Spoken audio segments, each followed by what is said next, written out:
بدر میں مسلمانوں کی جیت کے بعد مکہ والوں کو اپنی ہار اور اپنے سرداروں کے قتل کا صدمہ برداشت نہ تھا۔ ان کا خون کھول رہا تھا۔ پھر انہوں نے فیصلہ کیا کہ محمد صلی اللہ علیہ وسلم کو شہید کیا جائے اور مدینے پر قبضہ کیا جائے۔ اس پلان کے چلتے مکہ کے نئے سردار ابو سفیان نے فیصلہ کیا کہ جو مال وہ بدر سے بچا لائے تھے اس کا استعمال کر کے اور آس پاس کے قبائل سے مدد لے کر ہم مدینے پر حملہ کر دیں گے۔ بنو کنان اور بنو ثاقف نے قریش کی اس دعوت کو قبول کر لیا۔ دوسری طرف مسلمانوں نے غطفان اور بنو سلیم پر حملہ کر دیا۔ پر کیوں؟ کیونکہ یہ قبائل قریش کے بہت اچھے الائے تھے۔ فیوچر میں ساتھ مل کر یہ مسلمانوں پر حملہ کر سکتے تھے اور اس سے مدینے کا ارد گرد محفوظ ہو گیا اور قریش کو پیغام پہنچ گیا کہ مسلمانوں سے لڑنے کا نتیجہ برا ہوگا۔ سال پورا ہوتے ہوتے قریش کی تیاری مکمل ہو گئی۔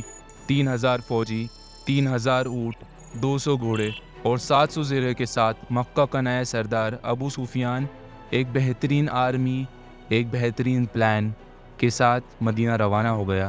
لیکن اس بار اس کے پاس ایک بہت ہی زبردست جنگجو تھا، ولید کا بیٹا خالد۔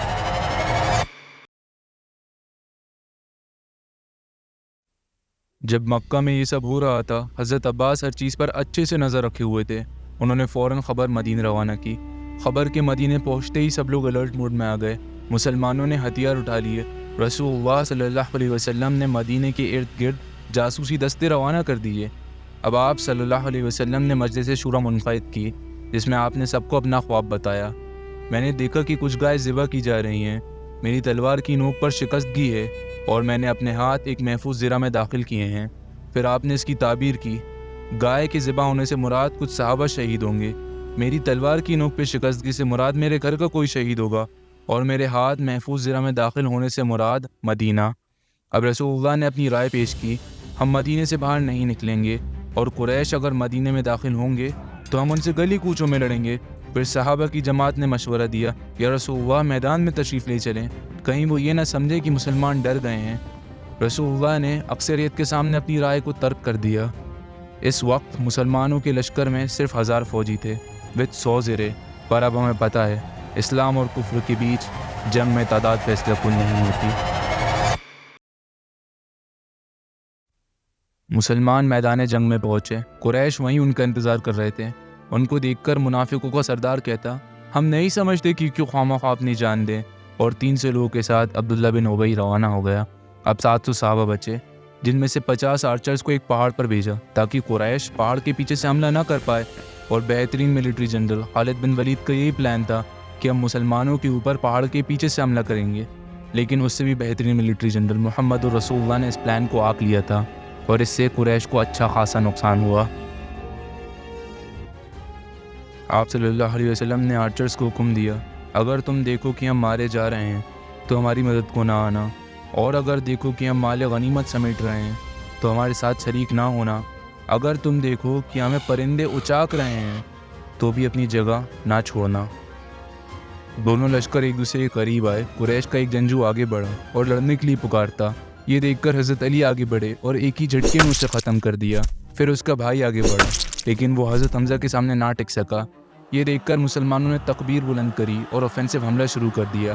ہر طرف جنگ کے شعلے بھڑک اٹھے، پورے میدان میں لڑائی شروع ہو گئی۔ اسی وقت ایک صحابی ابو دجانہ، جس کو رسول اللہ نے اپنی تلوار سونپی تھی، قریش کی صفوں میں گھس گئے اور جو ان کے سامنے آتا ٹک نہ پاتا۔ دوسری طرف حضرت حمزہ شیر کی طرح جنگ لڑ رہے تھے۔ وہ لشکر کے اندر بڑھتے چلے جا رہے تھے، لیکن اسی لشکر میں ایک حبشی غلام ان کی دھاک لگایا بیٹھا تھا۔ جیسے ہی حضرت حمزہ اس کے ریڈیس میں گئے، اس نے دور سے نیزہ پھینک کر ان کو شہید کر دیا۔ یہ مسلمانوں کے لیے ایک بہت بڑا نقصان تھا، لیکن مسلمان پامردی سے لڑتے رہے، اور کچھ ہی دیر میں قریش کے حوصلے ٹوٹ گئے اور وہ صفیں چھوڑ کر دھیرے دھیرے بھاگنے لگے۔ یہ مسلمانوں کے لیے ایک حیرت انگیز جیت تھی، لیکن جیسے ہی مشرکین بھاگے، مسلمان مال غنیمت لوٹنے چلے گئے۔ ان کو دیکھ کر جبل رمات سے 40 تیر انداز بھی مال لوٹنے چلے گئے۔ خالد بن ولید، جو ابھی تک جنگ میں شامل نہیں ہوئے تھے، وہ اس ہی موقع کا انتظار کر رہے تھے۔ جیسے ہی مسلمان پہاڑ چھوڑ کر گئے، خالد بن ولید نے پہاڑ کے پیچھے سے نہایت تیز رفتار میں ایک حملہ شروع کر دیا، جس سے مسلمانوں کو کافی نقصان ہوا۔ یہ دیکھ کر سب نے چاہا کہ اپنی جگہوں پر واپس آ جائیں، لیکن مشرکین کے لیے اکٹھا ہو کر واپس جوابی حملہ کرنے کے لیے اتنا وقت کافی تھا۔ مسلمان مشرکین سے ہر طرف سے گھر چکے تھے۔ وہ اپنا ہوش کھو بیٹھے تھے۔ مسلمانوں کا ایک گروہ تو میدان چھوڑ کر جانے لگا۔ پھر اسی وقت مشرکین کے ایک گروہ نے رسول اللہ کے کیمپ پر حملہ کر دیا۔ وہاں ایک نہایت سخت لڑائی شروع ہو گئی اور اسی بیچ رسول اللہ بھی زخمی ہو گئے۔ اسی دوران ایک پکار سنائی دی، محمد صلی اللہ علیہ وسلم قتل کر دیے گئے ہیں۔ یہ سن کر لوگوں کے حوصلے ٹوٹ گئے، لوگوں نے ہتھیار پھینک دیے۔ پھر ایک صحابہ کہتے، کائے کا انتظار ہے؟ اب آپ کے بعد تم لوگ زندہ رہ کر کیا ہی کرو گے؟ اور جس چیز پر رسول اللہ نے جان دے دی اس پر تم بھی جان دے دو۔ اس بات سے مسلمانوں کے حوصلے بلند ہو گئے۔ وہ مشرکین سے پھر ٹکرا گئے۔ لڑتے لڑتے انہوں نے رسول اللہ کے کیمپ تک راستہ بنا لیا اور وہاں پہنچ کر ان کو پتہ چلا کہ یہ قتل کی بات صرف ایک افواہ ہے۔ رسول اللہ کو دیکھ کر وہ ان کی طرف دوڑ پڑے۔ اب رسول اللہ کے ارد گرد ایک مضبوط جماعت اکٹھا ہو گئی۔ وہ مشرکین سے لڑتے لڑتے ایک پہاڑ کے اوپر چڑھ گئے اور پہاڑ کے اوپر سے مشرکین کے اوپر خوب تیر برسائے۔ اب مشرکین کے پاس کوئی اور راستہ ہی نہیں تھا میدان سے پیچھے ہٹنے کے علاوہ۔ سب لوگ واپس چلے گئے، لیکن ابو سفیان وہیں کھڑا رہا اور کہتا، آج کا دن جنگ بدر کا بدلہ ہے۔ اس پر حضرت عمر کہتے، برابر نہیں، ہمارے ساتھی جنت میں ہیں اور تمہارے جہنم میں۔ پھر وہ پوچھتا کہ کیا محمد کو قتل کر دیا؟ اس پر حضرت عمر کہتے، واللہ نہیں، بلکہ اس وقت وہ تمہاری باتیں سن رہے ہیں۔ جاتے جاتے ابو سفیان نے کہا، آئندہ سال بدر میں پھر لڑنے کا وعدہ ہے۔ غزوہ احد میں مسلمانوں کو کافی نقصان ہوا، پر یہ مشرکین کے لیے ایک جیت نہ تھی، کیونکہ جس ارادے سے وہ آئے تھے وہ پورا نہ ہو پایا۔ نہ وہ محمد صلی اللہ علیہ وسلم کو شہید کر پائے، نعوذ باللہ، اور نہ وہ مدینے پر قبضہ کر پائے، اور نہ مسلمان پیٹ پھیر کر بھاگے۔